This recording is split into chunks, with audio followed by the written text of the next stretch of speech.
Myself, Dr. Deepak Tayal. I am consultant pulmonologist at Aadhar Hospital, Hisar. Also with me, Dr. Bhushan Bansal is consultant physician at Aadhar Hospital. So today we will discuss about COPD because today is World COPD Day. So every year we celebrate this COPD Day. हम world COPD day पे बात करेंगे जो कि हर साल नवंबर के महीने में आता है। तो COPD का फुल फॉर्म है chronic obstructive pulmonary lung disease, जिसमें कि हमारे फेफड़े किसी भी प्रकार के धुएं या किसी भी प्रकार की कोई पार्टिकल गैसेस या किसी भी इरिटेंट से हमारे लंग्स टाइम के साथ कमज़ोर होते जाते हैं। अब इसमें जो मेजर आज के टाइम में हमारा कंसर्न है वो है एयर पोल्यूशन। अब ये भी एक तरह का वो है कि दोनों एक ही टाइम पे आते हैं कि पोल्यूशन भी नवंबर में एकदम से बढ़ता है और वर्ल्ड COPD डे भी नवंबर में ही हर साल आता है। और अब जैसे पहले हम कहते थे कि मेनली जो गाँव में चूल्हा जलता है या अंगीठी जलती है और लोग स्मोकिंग करते हैं, बीड़ी हुक्का या फिर कोई किसी भी तरीके का जिनसे ऑक्यूपेशनल हज़ार्ड है, जिससे कि उनके लंग्स में धुआं जा रहा है, जिससे कि ये COPD डेवलप होता है। लेकिन आज के परिदृश्य में जैसे हम देखते हैं कि पोल्यूशन बहुत ज़्यादा है, तो पोल्यूशन के कारण भी COPD के पेशेंट्स बढ़ रहे हैं। अब इसमें बहुत ज़्यादा रोल है कि पहले हम बोलते थे कि भाई रोटी कपड़ा और मकान एक हमारी बेसिक नेसेसिटीज़ है, लेकिन आज के टाइम में एक साफ़ हवा जो कि खासकर NCR एरिया में नहीं मिलती है लोगों को साल के 100-150 दिन, जिसमें कि काफ़ी ज़्यादा AQI लेवल्स रहते हैं। तो ये भी एक बेसिक नेसेसिटी है कि साफ़ हवा लोगों को मिलनी चाहिए, जिससे कि उनकी लंग्स में इस तरह की जो पोल्यूशन से रिलेटेड बीमारियां हैं वो उससे बच सकें।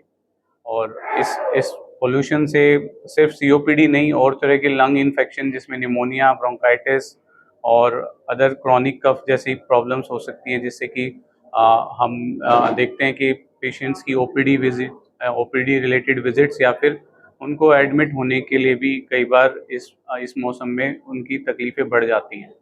तो जो COPD के पेशेंट्स हैं खासकर उनको इस मौसम में जहाँ पॉल्यूशन बढ़ता है तो उनको खासकर दिक्कत आती है।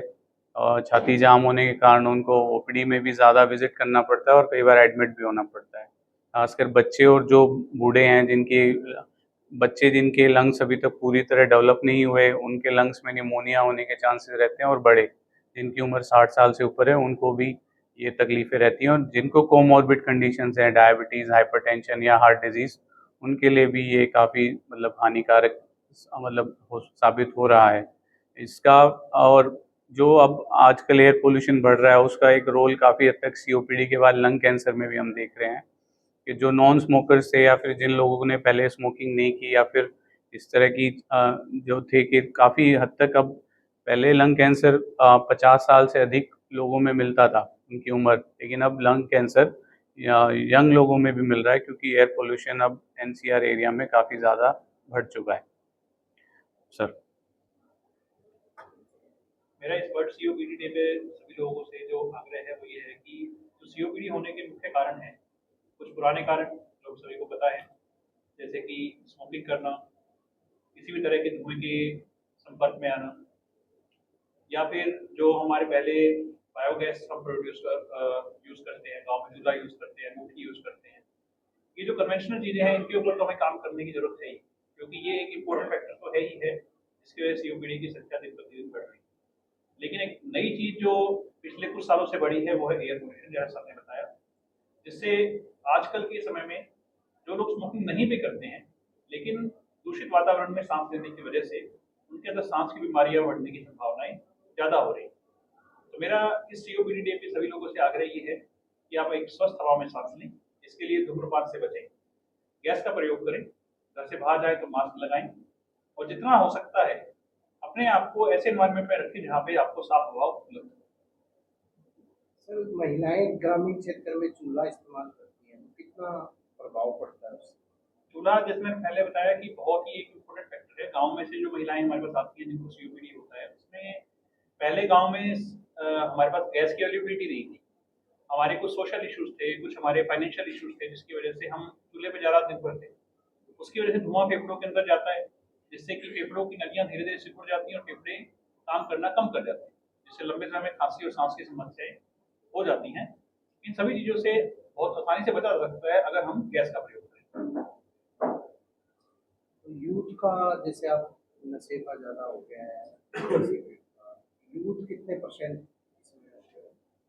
पिछले कुछ समय से यूथ के अंदर समस्याएं बढ़ रही हैं सभी प्रकार की, क्योंकि जैसे जैसे हमारा लाइफस्टाइल बदल रहा है उसके अनुसार हमारी नशे की प्रवृत्ति बढ़ रही है, जिससे बहुत यंग एज में जो स्कूल गोइंग बच्चे हैं इवन या कॉलेज गोइंग बच्चे हैं वो स्मोकिंग की तरफ ज़्यादा प्रभावित हो रहे हैं, जिससे कि उनके फेफड़ों में धुएं की मात्रा ज़्यादा जा रही है। तो हमारे पास ऐसे केसेस की संख्या दिन प्रतिदिन आजकल बढ़ रही है, जहाँ पे यंग पेशेंट्स के अंदर, यंग लोगों के अंदर लंबे समय से खांसी चलती रहती है, मौसम के अनुसार उनकी समस्याएं बढ़ जाती हैं, या कुछ बहुत सारे लोग बच्चों को सांस की बीमारी होनी शुरू हो जाती है।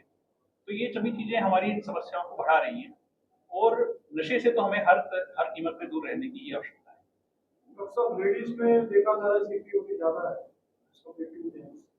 इसी के रीजन क्या है? और रूरल में भी ज़्यादा दिखता है। रूरल एरिया में तो सबसे एक इम्पोर्टेंट फैक्टर जो मैंने आपको बताया वो है अपना चूल्हे का प्रयोग। उसके अलावा जो इंडस्ट्रियल पोल्यूशन है और जो आजकल का एयर पोल्यूशन है, उसमें तो सांस हम सभी लोग ले रहे हैं, इसमें तो कोई भी बचने की स्थिति में है ही नहीं।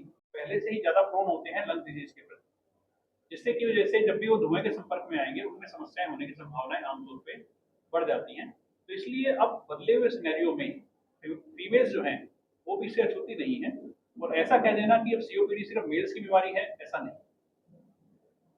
पराली का जो धुआं है वो कितना प्रभाव करता है शरीर को? पराली, क्योंकि जो कोई सिगरेट पीता है ना पीता है उसके लिए तो बराबर ही होता है। हाँ, तो जैसा हम आजकल सुन रहे हैं कि भाई अगर आपने भी कुछ समय पहले सुना होगा कि हमारी भाई दिल्ली का AQI जो है वो 400 से भी ज़्यादा है, और अगर आप हम ऐसे इन्वायरमेंट में रह रहे हैं तो हमने लगभग 40 सिगरेट एक दिन में पी ली। ठीक है, तो जब हम ऐसे एनवायरनमेंट में रहेंगे, चाहे हम स्मोक कर रहे हैं या नहीं कर रहे हैं, लेकिन धुआं तो हमारे शरीर के अंदर जा ही रहा है, और धुआं जा रहा है तो उससे समस्याएं हमारी बढ़ेंगी। तो पराली का धुआं एक सभी लोगों के लिए घातक हो रहा है। पहले स्मोकिंग थी जो वो सिर्फ इंडिविजुअल व्यक्ति के लिए घातक थी, अब पराली का धुआं बच्चों के लिए भी घातक है, बड़ों के लिए भी है, अडल्ट के लिए भी है, और जो खासतौर पर बुजुर्ग हैं हमारे उनके लिए भी है। और इससे कोई हमारा बचने का हमारे पास कोई ठोस साधन नहीं है। व्यक्ति सांस लेना तो बंद नहीं कर सकता, घर से बाहर निकलना बंद नहीं कर सकता, तो इसके लिए तो हमें सामाजिक रूप से इसके ऊपर काफी ध्यान देने की जरूरत है। या सीपीओडी में स्मेल भी डिटरमाइन करती है। स्मेल जैसे कई बार होता है कि स्मेल के कारण पे कैंपेस होता है, उस स्मेल से भी ब्रीदिंग में प्रॉब्लम आती है, ये भी फैक्टर है। सीओपीडी में स्मेल के कारक जनरली कम रहते हैं। स्मेल इश्यूज से रिलेटेड जो इश्यूज हैं वो जनरली एलर्जिक रहते हैं, वो स्पेसिफिक लोगों में होते हैं। उससे सीओपीडी का रिस्क तो नहीं बढ़ता, लेकिन उससे अस्थमा का रिस्क बढ़ जाता है। अस्थमा में फ्रेगनेंसेस का रोल है कि अगर अगरबत्ती का धुआं है या फिर कुछ अलग तरीके की गंध है जिससे कि उनको उनके लंग्स में एलर्जिक कंडीशन है, तो उससे उनको स्पाज्म जैसे उनकी छाती जकड़ने का डर रहता है। वो स्पेसिफिक है, वो सीओपीडी से रिलेटेड बहुत कम मिलता है। मेनली सीओपीडी हमारा हम एनवायरमेंटल या फिर हम जेनेटिक कारणों से अपनी लाइफ टाइम में एक्वायर करते हैं, तो वो इसमें उसके बहुत ही कम रोल है। बेसिकली जो अब हम देख रहे हैं कि सीओपीडी आगे इंडिया में और बढ़ेगा, क्योंकि जो जितने बच्चे हैं इनके लंग्स, जैसे हम कहते हैं लेस देन 12 ईयर्स के जो बच्चे इस हवा में सांस ले रहे हैं, और उन बच्चों का लंग्स अभी पूरी तरह डेवलप नहीं हुआ है, उन बच्चों को जब ये हवा वो उनको सांस लेने पे मजबूर हैं, तो उनमें आगे चल के इस तरह की चीज़ें और ज़्यादा देखी जा सकती हैं कि उनके लंग उतने मैच्योर ना हो या फिर उनके लंग में जल्दी सीओपीडी डेवलप हो। पहले हम कहते थे कि COPD is a disease more than 40 years, कि 40 साल के बाद ही सीओपीडी होने के चांसेस रहते हैं, लेकिन पिछले 10 साल से डाटा जो है उसमें अब जो नया हमारा डाटा आ रहा है उसमें लेस देन 30 ईयर्स में भी सीओपीडी लोगों में मिल रहा है, और वो एनवायरमेंटल फैक्टर्स ही ज़्यादा हमें लग रहे हैं बजाय के जेनेटिक। तो ये अब आगे अगले 10 साल में और देखेंगे हम कि ये पोल्यूशन जो आज हम देख रहे हैं इससे आने वाली पीढ़ी और बच्चों पे क्या प्रभाव पड़ेगा, कि उनमें अस्थमा या सीओपीडी के चांसेस डेफिनेटली बढ़ेंगे। वो किस हद तक बढ़ेंगे वो टाइम के साथ ही हमें आंसर मिलेगा इसका। बट इन सब में पोल्यूशन को कम करने में इस समय आपको सामाजिक, ये पूरे समाज का ही एक रोल है, साथ साथ गवर्नमेंट को भी इसमें कुछ स्टेप्स उठाने चाहिए जिससे कि ये पोल्यूशन जो हम देखते हैं इतना ज़्यादा AQI है ये कम हो। सिर्फ ये पोल्यूशन सीओपीडी को नहीं बढ़ाता, हार्ट डिजीज़ और बाकी सारी डिजीज़ भी इससे इंक्रीज़ होती हैं। तो ये सब वही है कि सबको ही इसमें पहल करनी पड़ेगी। कई लोग सर इनहेलर का इस्तेमाल करते हैं, वो कितनी कारगर है ये? मेन जो सीओपीडी के लिए जो सबसे ज़्यादा इम्पोर्टेंट दवाई है वो इनहेलर ही है, क्योंकि सबसे ज़्यादा उसका ही काम है लंग्स में, क्योंकि डायरेक्टली वो आपके लंग्स में आपका इनहेलर दवाई आपका वहाँ पे डिपॉजिट होती है लंग्स से। तो ऑलमोस्ट 80-90% उसी इनहेलर से ही पेशेंट को रिलीफ मिलता है। मेडिसिन का रोल बहुत ज़्यादा नहीं है। मेडिसिन का रोल जब अगर उसकी बहुत ज़्यादा छाती जकड़ी हो या फिर उसको एडमिशन की ज़रूरत हो तब हम बहुत कुछ दवाइयाँ बढ़ाते हैं। अदरवाइज पेशेंट सिर्फ अगर इनहेलर सिंपल यूज़ करता रहता है तो उसका सीओपीडी काफ़ी हद तक कंट्रोल रहता है। डॉक्टर साहब आप बताइए कि अगर एक स्वस्थ जो सांस की बीमारी से बचने के लिए क्या क्या क्या करना चाहिए आम आदमी को जीवन में, किस तरह का सा बचाव हो ताकि ये बीमारी ना हो? सांस की बीमारियों से बचने के लिए सबसे पहले जो चीज़ है वो ये है कि हम एक स्वस्थ जीवन शैली को अपनाएं। उसके लिए हमारा काम का और सोने का समय निश्चित हो। दूसरा, सुबह जल्दी उठें। तीसरा, रेगुलर एक्सरसाइज करें। डीप ब्रीथिंग एक्सरसाइज किसी भी तरह की, चाहे हम किसी भी फॉर्म में कर रहे हैं, योगा कर रहे हैं, प्राणायाम कर रहे हैं, रनिंग कर रहे हैं, कोई भी स्पोर्ट्स एक्टिविटी है, ये सभी एक्टिविटी आपकी लंग फंक्शंस को इम्प्रूव करती है। उसको रेगुलर बेसिस पे करें। थर्डली, जो हमारी डाइट है उसमें हमें नशे से बचना चाहिए, संतुलित आहार लेना चाहिए, स्ट्रेस को कम करना चाहिए, और जो हमारा एम्बियंस है जहाँ पे हम रह रहे हैं उस एनवायरनमेंट में जितना पोल्यूशन कम हो उतना बेहतर है।